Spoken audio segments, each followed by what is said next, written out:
સાબર ડેરીની સાધારણ સભામાં મીડિયા માટે પ્રવેશબંધી કરાઈ હતી। સાબર ડેરીના નિયામક મંડળ દ્વારા સિક્યુરિટી સ્ટાફ પાસે મીડિયાને ગેટ પર અટકાવ્યા હતા। જાહેર હિસાબો વચ્ચે મીડિયાને દૂર રખાતા અનેક તર્ક વિતર્ક સર્જાયા છે। અનેક પશુપાલકો સોશિયલ મીડિયા તેમજ અન્ય માધ્યમો થકી ભાવફેર અને સાબર ડેરીના ભ્રષ્ટાચાર બાબતે રજૂઆતો કરતા હોવાના લઈને સાબર ડેરીના નિયામક મંડળે મીડિયાને સાધારણ સભામાં જતા અટકાવ્યા હતા। ભાવફેર મુદ્દે છેલ્લા અનેક વર્ષોથી સાબર ડેરી વિવાદોથી ઘેરાઈ રહેલી છે। વિવાદ વકરે નહીં અને વિરોધ જાહેર ન થાય એ માટે મીડિયાને દૂર રખાયા હોવાની ચર્ચા છે।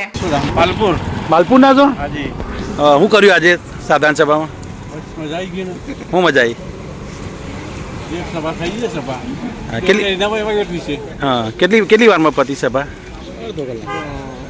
દોઢ કલાક સભા 1.5 કલાકમાં, પણ પેલી તમારા હિસાબનું કેટલા વારમાં પતી? હિસાબ તો અડધો કલાક। હા, પછી હું કોઈ ખેડૂતો પશુપાલકો માટે કોઈ જાહેરાત કરી? માટે આજે ભાવફેર જાહેરાત કરી, ભાવફેર જાહેરાત કરી ને એ તો થઈ ગઈ ને, પણ અત્યારે શું કર્યું તારે? એજન્ડા મુજબ કામો, બાકી કશું ના થયું એમ?